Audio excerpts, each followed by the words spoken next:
Welcome to a new segment I'm calling, well, video games and hyperfixations. I know, catchiest name in the world.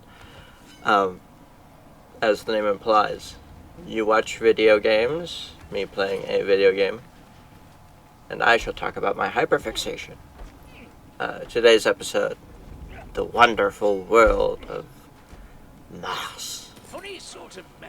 And I've been studying moss for quite a while now, a month actually, and funnily enough, my coworkers actually get a little annoyed with me because I've been talking about the moss that I've been learning about. So hopefully after this, the brain rot of the moss will start to leave me. But yeah, I'll first talk about the biology of moss, all sorts of that stuff, the coolness of it. Ooh, then I'll start talking about specific mosses, a few standouts, a few highlights. There are over 12,000 species of moss, so I'm sorry if I don't get to your favorite moss. But after that, I'll tell you a few of the sources that I got this from, and one book that I'm basically getting most of my information from, with a little Google searches here and there. Anyways, let us begin. Yes, beginning. It is very nice to begin. Mosses are very, very simple plants. Probably the simplest you can find out there, because of the fact that mosses are the link between water algae and then all other surface plants. That that lizard. I'll probably put it up on screen. That lizard that walks onto land that you see in textbooks. Yeah, that for plants, that would be moss. So, mosses are extremely simple. They have no roots, no flowers. They're basically a group of leaves and anchors that anchor them into the soil. That's all a moss is. Mosses grow where there's water. They need an extremely moist environment to survive. Side note, if you don't like hearing the word moist or moisture, I completely understand. However, this video is going to be filled with that. Anyways, back on track. Mosses need a lot of water, and they need to be in a damp, shaded place mostly. That's why you can find them on trees, underneath the canopies, on floors, sometimes even in caves. We'll get to that one. That was a spoiler.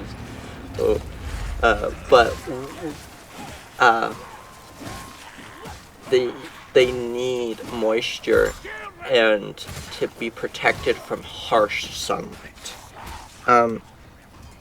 Moss actually have a special type of chlorophyll that absorbs more of the wavelengths that pass through the forest canopy, so they can actually be more effective on trees or on the forest floor than they can be in open light. They don't actually have roots that absorb nutrients. As stated before, they have anchors called rhizoids. I'm just going to call them anchors because I ain't a scientific boy. I do not know how to pronounce that. But anyways, they actually bind the soil together and help anchor it to trees, cliffs, even the ground. And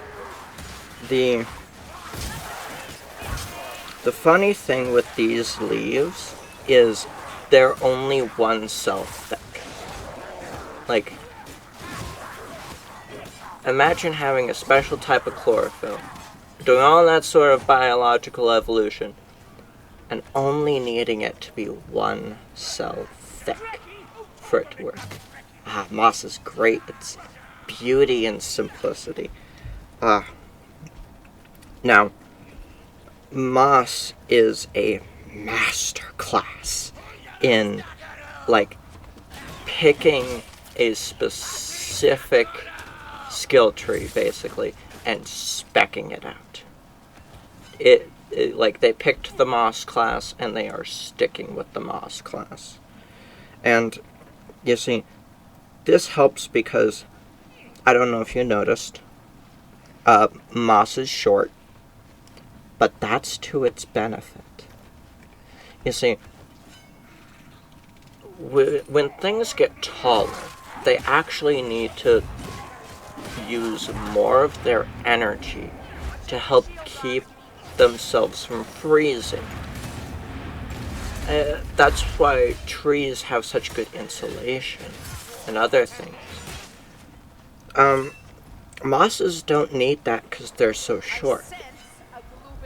They inhabit the places that nothing else can. And they do that just perfectly. And, you know, a little side tangent. I was learning about this, you know, how moss doesn't need to regulate because it's warmer the closer you get to the ground. And it was a windy day outside, so I decided to do some science. And I went outside, and I laid it in the grass. Now, why am I telling you this story?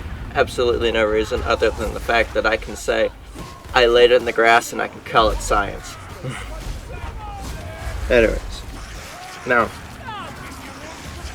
the other thing with wind, right, is it will carry away moisture. Now, I didn't bring a barometer when I laid down in the grass, but when moss is that low to the ground, it allows you to build that air of moisture that helps it thrive.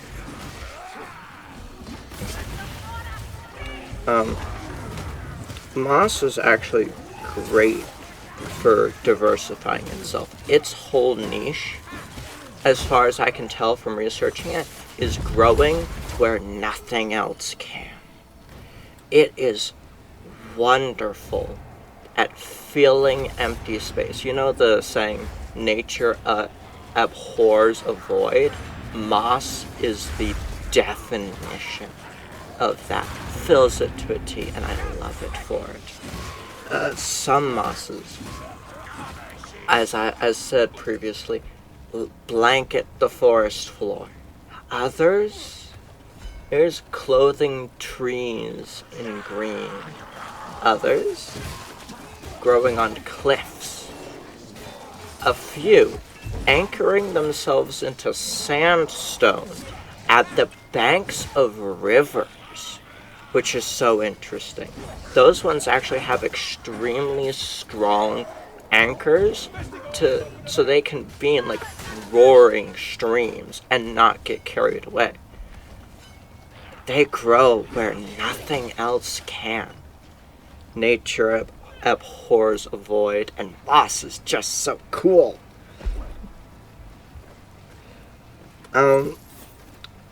Like, some can only grow on logs, and they've diversified themselves to the point where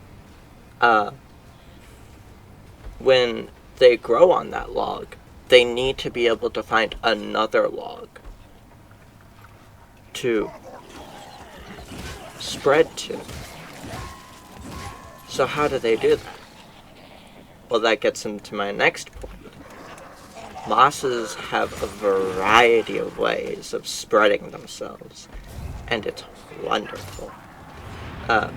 Mosses have 2 types. They have a sexual spores, seeds, that sort of thing. Mostly spores. And then they have an asexual. That's more interesting. They can clone themselves. That's what this log moss does. It basically creates these, whenever it's broken off, wherever it gets carried to, it can start seeding itself into a new moss. So, it's a hydra moss. Break one moss off, and 2 more will grow in its place.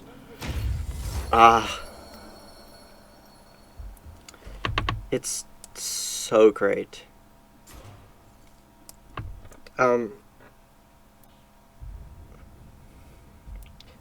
But, like,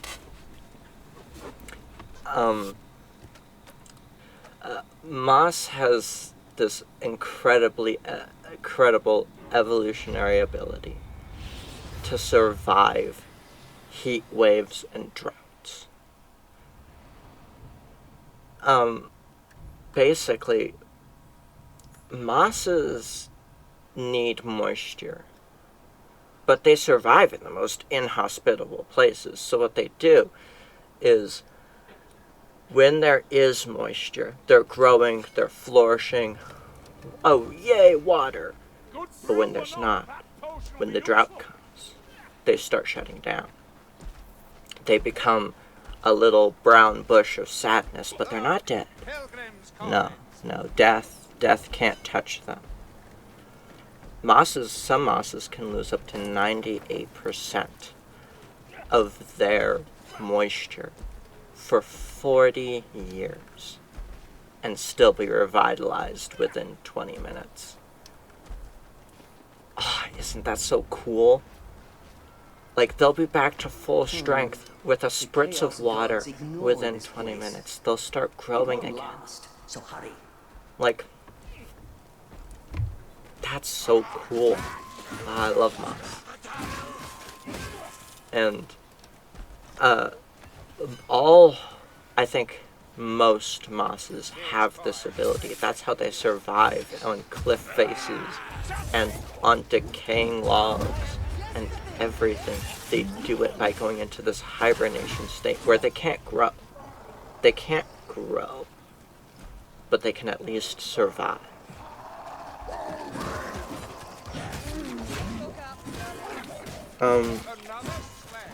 Moss, because it's so simple, has no barriers on the leaves.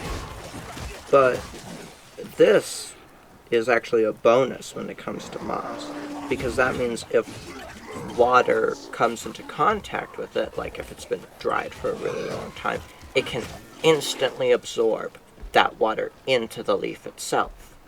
So, and the leaves are kind of the roots. But, like, if moss is such a simple plant, as it is, like, we can watch as, when we rehydrate a moss, it starts flowering out, spreading to get more sun. How does it do that? Well, I'll tell you. You see, there's this special cell in, like, the branch part of moss. And this cell is basically empty. It's not completely empty, but it's basically empty. And it has thinner cell walls than other, like, parts of this plant. So what happens is, once water is introduced to the moss, these cells in particular balloon up with water. And then it helps push other cells out, getting them into a better position so that they can absorb sunlight and more water. Isn't that so cool? With no nerves, with no sensors, with nothing but thousands of years of evolution, you have a moss that with only the presence of water can start moving and react to it. Oh, moss is so cool. I love it. like, and like mosses, like they have tons of different ways of actually like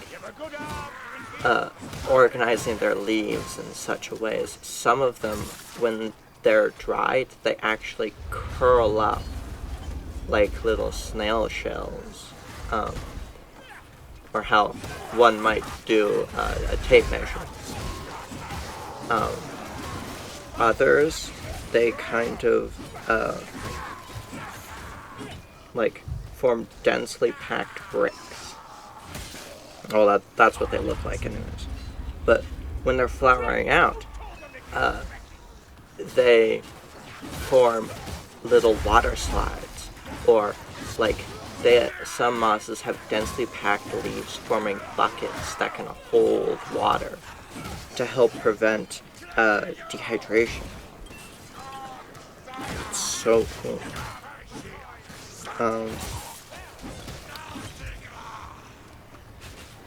And moss actually helps plants that are near it. So, like, trees also need a lot of moisture. Some animals, especially insects, need moss for their life cycle. But we're going to talk specifically about plants for now. We'll get to animals and plants later. We'll get to animals and insects later. With plants, let's say you have a blanket of moss on the floor of a forest. That moss is actually going to provide protection for the seedling.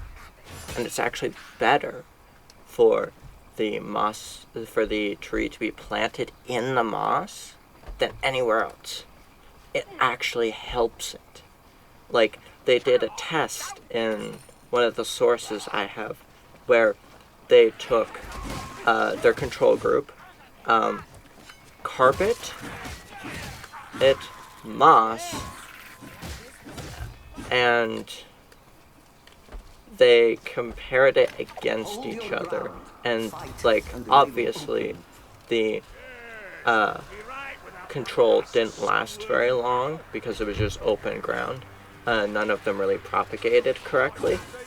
But the carpet ones some of them took root, but the moss ones were extremely successful. So, like, moss is great for the forest. Like it is super important for helping the next generation of plants to go. And it's even really nice for the current generation of plants because it produces an environment, a microenvironment that helps produce nitrogen into the soil. It's so great. You see, this microenvironment contains protozoa, a type of single-celled organism. For instance, water bears, springtails. They're tiny bugs that help recycle organic matter and put it back into the soils. Ratifiers. According to my research, they don't have much. I wanted to mention them because they got a cool name. Nematodes. These guys are like the protectors of moss. They help keep pests away. And other things that are amazing for rejuvenating the soil. Well, moss provides an environment for an incredibly complex ecosystem that can help rejuvenate the soil.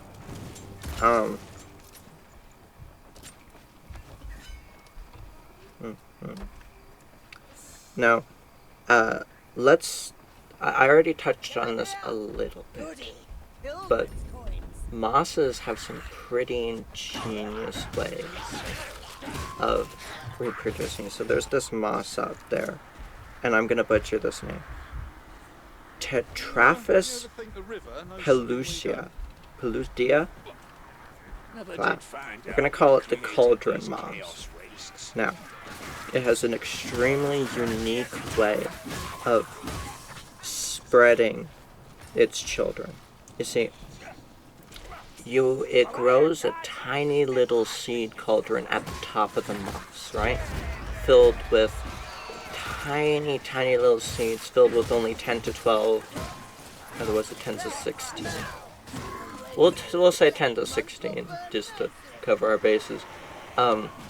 Cells that, and this is the cool part, it waits, right? You have this cauldron there all over the moss, and it waits until it rains.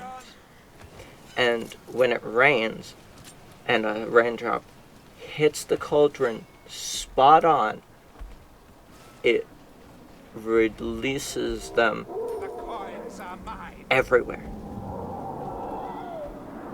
And for instance, a normal moss spore has maybe a 1 in 800 chance, give or take, of producing a successful moss, right? These have a 1 in 10 chance. But you see, the really fun, the really cool thing about this moss is it changes. You see, once it actually begins to be overcrowded in the area that it exists in, it changes from this cauldron seeding method to spores, so that it doesn't overcrowd itself, so it can actually find and propagate itself further across the forest. If you have So cool. coins, this might be a good Anyways. time to spend them on a boon. Or if you have enough, Now, there's perhaps you might another see a moss. miracle I'm not for going the to try and whole say this party. one's name. Spend your But coins it also wisely, has an and hope interesting way of fellow spreading. pilgrims do the same. See, it produces these, little branches that it can use. These little asexual branches. Whenever they're broken off, they can be put onto another tree or crack or whatever, and it can form a new moss. But it also produces spores, so it's the scientists that were studying this type of moss found that it only grew on the tops of stumps. Only the tops, though. And they were wondering, why was that the case? So, at first, they thought it was banana slugs, which they do spread them a little bit, but they're not the main propagator of it. Fun fact, however, slugs are attracted to beer. So if you want to trap slugs, leave out a pan of beer for them, I guess. Pour them a nice cold one. Anyways, back to the moss facts. So, the banana slugs weren't it. But who was? The chipmunks. This moss figured out, hey, I can get the stupid little chipmunk, I can get my little branches broken off into their fur, and I can use them to carry me on to the next log. And that's cool, because the chipmunks, they get the moss little branches all up in their fur, especially at their feet. And because they don't actually touch the ground, they actually, that's the reason why they're usually found on top of logs, because the chipmunks are spreading them because they don't touch the ground or are on the side of the log or whatever. And I just find that so cool. And mosses aren't just in nature. They are in nature, and I understand.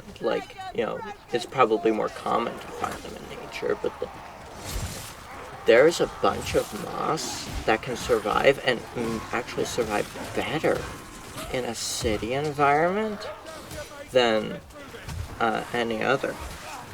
And this, like, city moss, like,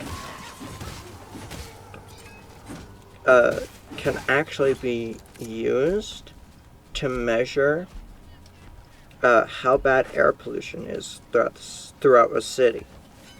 You see, moss is very simple, and it doesn't have much defenses against air pollution and that sort of thing.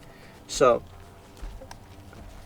when you have a moss and, like, bad air gets to it, it's going to form acid that starts breaking it down from the inside out, basically.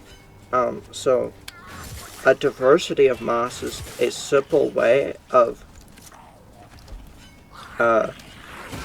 measuring how bad air pollution is. Now, I am here to warn you, this is my favorite section of mosses I have discovered so far. Peat bogs. Now hold on. Like, stay with me here. Now, bogs are the one place where moss is supreme.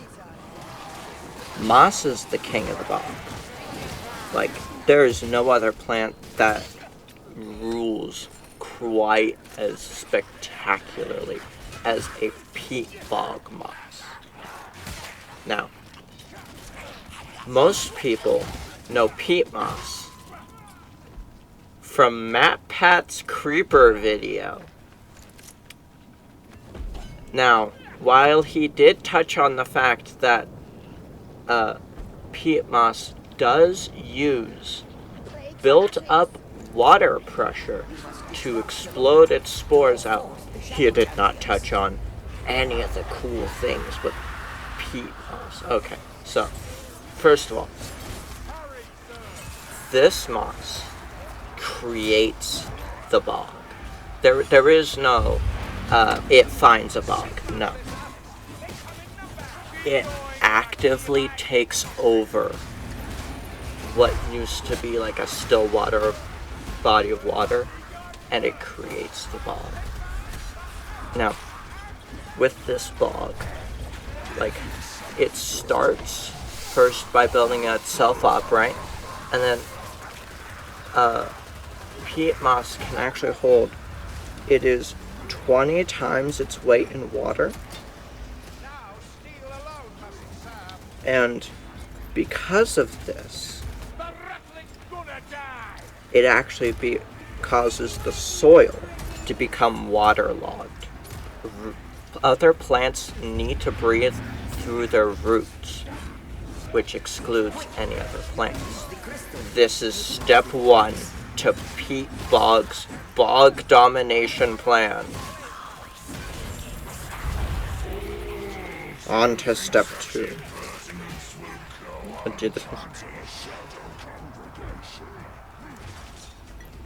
Now, because it becomes waterlogged, this slows the growth of microbes, which means decomposition is slowed to a crawl. Now, this is important because this type of moss is dead. Only about 1 in 20 cells is actually alive. The rest are completely saturated with water.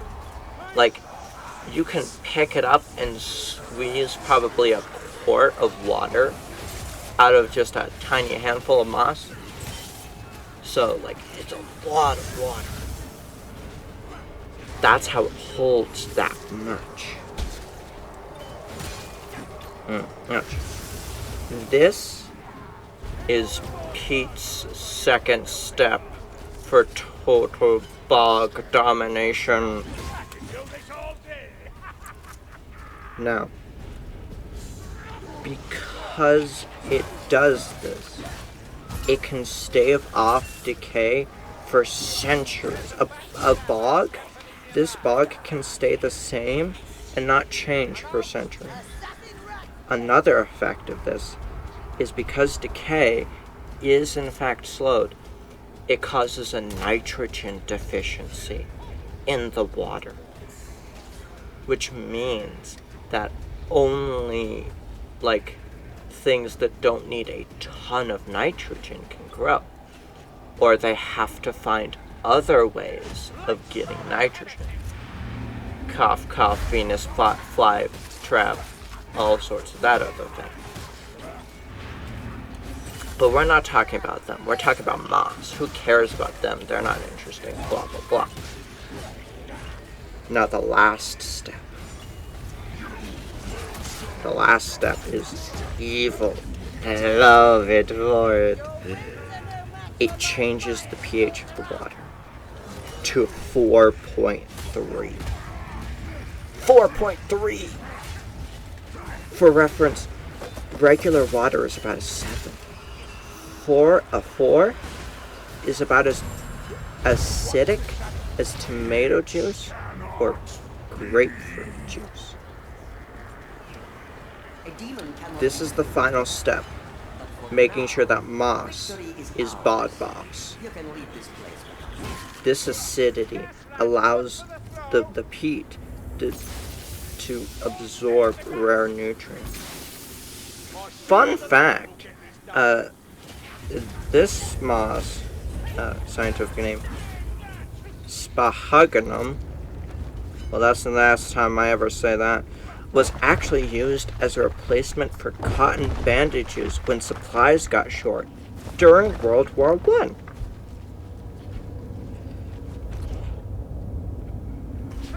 Now, unfortunately, that is all the facts I have about bog moss. But I do have more moss facts. Mosses help change the environment in other ways as well. Mosses create a moist environment that insects love. Lots of bugs actually need moss for their life cycle. A lot of flies, a lot of slugs need to hide in moss during the day so they don't die of the sun. And a lot of bugs need them for their life cycle, especially flies. Birds actually use them for their nests, as well as flying squirrels, chipmunks, and even bears use them for their den. Speaking of bears, before hibernation, moss is actually one of the primary foods in a bear's diet to help clog up its digestive system before it goes to hibernate. Oh, isn't that cool? Oh, I love moss.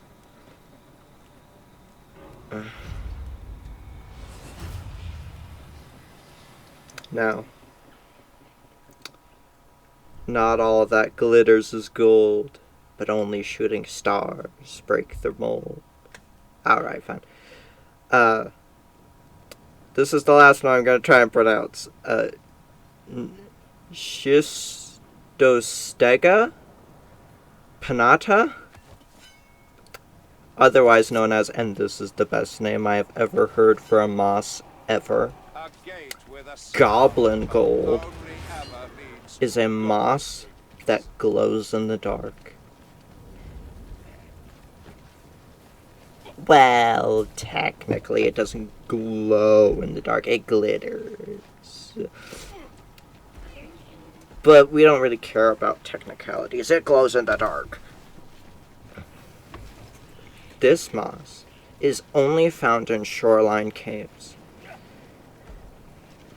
And this moss needs less than 1/10 of the amount of light that normal mosses need.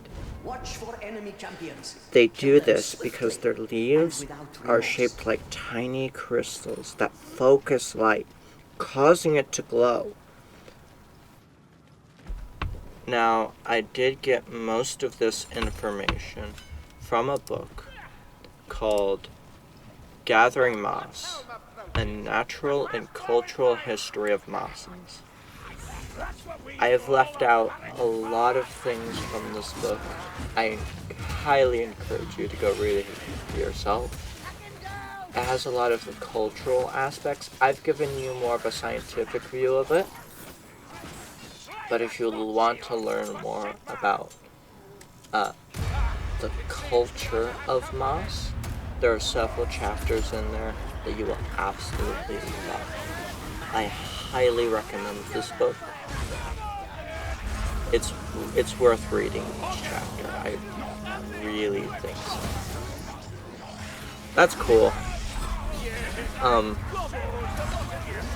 So I find moss extremely interesting, and I hope you do too.